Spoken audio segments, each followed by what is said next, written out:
নমস্কার। জয় মা জয় মা জয় মা। আজকের যে বিষয়বস্তু সেটি হলো ইল্লিকি জের বা বিড়ালের নাল। তা কি এই বিড়ালের নাল বা বিড়ালের জের? এটি তন্ত্রের একটি গুরুত্বপূর্ণ বস্তু এবং রাহুর প্রতিকারের সাংঘাতিকভাবে রাহুর প্রতিকারে এর ব্যবহার রয়েছে। আমরা অনেকেই জানি বিড়ালের প্রসবের সময় লোকের অগোচরে করে, অর্থাৎ বিড়াল যখন তার সন্তান দেয় তখন মানুষের অগোচরেই দেয়। কিন্তু অনেকে এই বিড়ালের জের বা বিড়ালের নাল, অর্থাৎ বিড়াল প্রসব করার পরে যে বাচ্চাটি একটি থলির মধ্যে থাকে, যে ঝিল্লির মধ্যে থাকে, সেই থলিটি তন্ত্রের গুরুত্বপূর্ণ একটি বস্তু।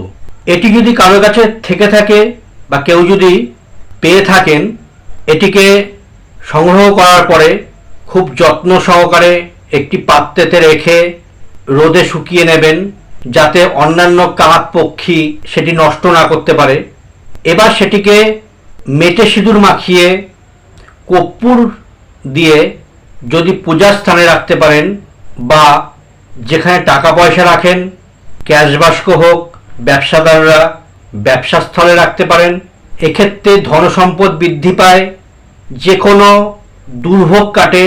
কারো যদি রাহু খারাপ থাকে জন্মছকে, সেক্ষেত্রে খুব ভালো রাহুর প্রতিকার করে। কারণ রাহু যাদের ডিস্টার্ব থাকে তারা বিভিন্ন সমস্যার মধ্যে ঘোরপাক খায়, ডিসিশন তাদের ঠিক থাকে না।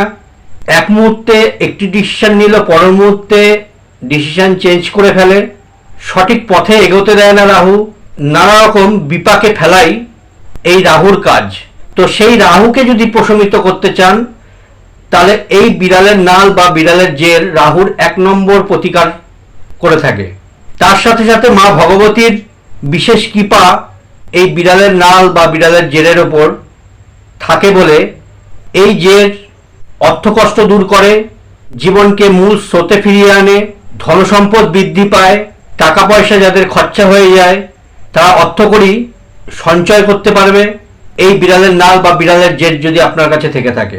সাধারণত বিড়াল যখন তার সন্তান জন্ম দেয় এই থলিটিকে সে নিজে খেয়ে ফেলে, তাই সাধারণ মানুষের পক্ষে এটি সংগ্রহ করা একটু কঠিন সাধ্য ব্যাপার হয়ে যায়।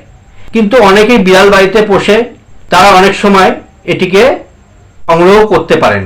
যেটি বললাম, এই বিড়ালের জেরকে আপনারা রোদে শুকিয়ে নিলেন, কারণ এর মধ্যে উগ্র গন্ধ থাকে, যার জন্য মেটে সিঁদুরের মধ্যে রাখতে হয়, কর্পূর দিয়ে রাখতে হয় যাতে সেটি নষ্ট না হয়। তবে ভেঙে চুরে যাওয়া বিড়ালের নাল রাখলে হবে না, সেটি যেন সম্পূর্ণ গোটা অবস্থায় থাকে। এটিকে কোনো প্যাকেটে বা বাস্কতে মেটে সিঁদুরের মধ্যে রেখে প্রতিদিন ধূপধুনো দিতে পারেন, মনস্কামনা জানাতে পারেন। দেখবেন এই বিড়ালের জের তার সমস্ত দুঃখ কষ্ট, দুর্দশা, আর্থিক সমস্যা এবং কেউ যদি ক্ষতিও করতে চায় সেটিও কিন্তু এই বিড়ালের জের যদি আপনার কাছে থাকে তাহলে সেগুলোকে কিন্তু আটকে দেবে। এক্ষেত্রে বলা হয় যে কালো বিড়ালের জেরটি বেশি প্রভাবকারী, তবে মা ভগবতীর কাছে তার সমস্ত সন্তান প্রিয়। সেক্ষেত্রে কালো বিড়াল হোক, অন্য কালারের হোক, তাতে কোনো সমস্যা নেই।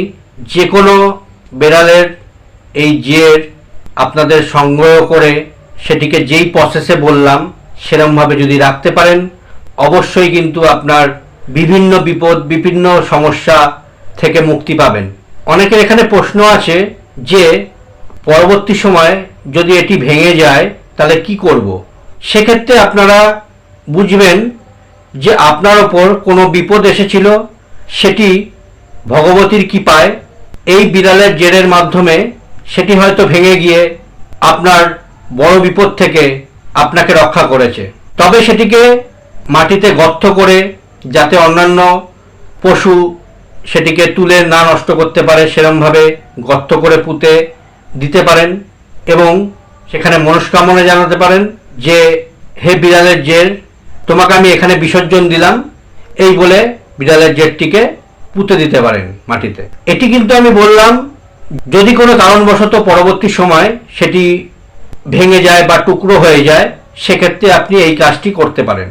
আজকের এই বিষয়টি সম্পর্কে অনেকেই হয়তো শুনেছেন, অনেকে শোনেননি, সেই জন্য আজকের ভিডিওটি করলাম। এই বিড়ালের জের বা বিড়ালের নাল যারা জোগাড় করতে পারছেন না, তারা নিতে চাইলে পান প্রতিষ্ঠা করে আপনাদের দেওয়া যেতে পারে। সেক্ষেত্রে যোগাযোগ করতে পারেন যদি কারোর প্রয়োজন হয়। এর সাথে সাথে শূকরের দাঁত বা বরাহদন্ত, মৎস্যমণি, এগুলো যদি কারোর প্রয়োজন হয় তারাও যোগাযোগ করতে পারেন। মৎস্যমণি সম্পর্কে আমার একটি ভিডিও আছে, সেই ভিডিওটি দেখে নেবেন যারা দেখেননি। আর যারা বরাহদন্ত সম্পর্কে ভিডিও দেখেননি তাদেরও বলে দিচ্ছি, বরাহদন্তর একটি ভিডিও আছে, সেটিও দেখতে পারেন। পরবর্তীতে আমি এই বরাহদন্ত সম্পর্কে কিভাবে জাগ্রত করা হয়, কীভাবে শোধন করা হয় আর একটি ভিডিওতে আমি বলবো। তাই যাদের এই সমস্ত বস্তু দরকার আছে বা প্রয়োজন আছে, আপনাদের সুখ সমৃদ্ধি, অর্থ, বিভিন্ন দিক থেকে এই দৈবিক বস্তুগুলি আপনাকে প্রোটেকশন দেবে। এছাড়াও যারা বিভিন্ন সমস্যার মধ্যে রয়েছেন, যে কোনো সমস্যাই হোক না কেন, যদি আপনাদের মনে হয় সেই সমস্যাকে মেটাবেন, তার সমাধান করবেন, তাহলেও কিন্তু আমার চ্যানেলে নাম্বার দেওয়া আছে, সেই নাম্বারে আপনারা যোগাযোগ করতে পারেন। ব্যবসা সংক্রান্ত হোক, চাকরি হোক, আকর্ষণ ক্রিয়া হোক, বশীকরণ ক্রিয়া হোক, যে কোনো সমস্যায় হোয়াটসঅ্যাপে আমার সঙ্গে যোগাযোগ করতে পারেন। আজকের ভিডিওটি এইটুকুই। পরবর্তীতে আবার একটি অনুষ্ঠানে আপনাদের সঙ্গে দেখা হবে। নমস্কার, ভালো থাকবেন।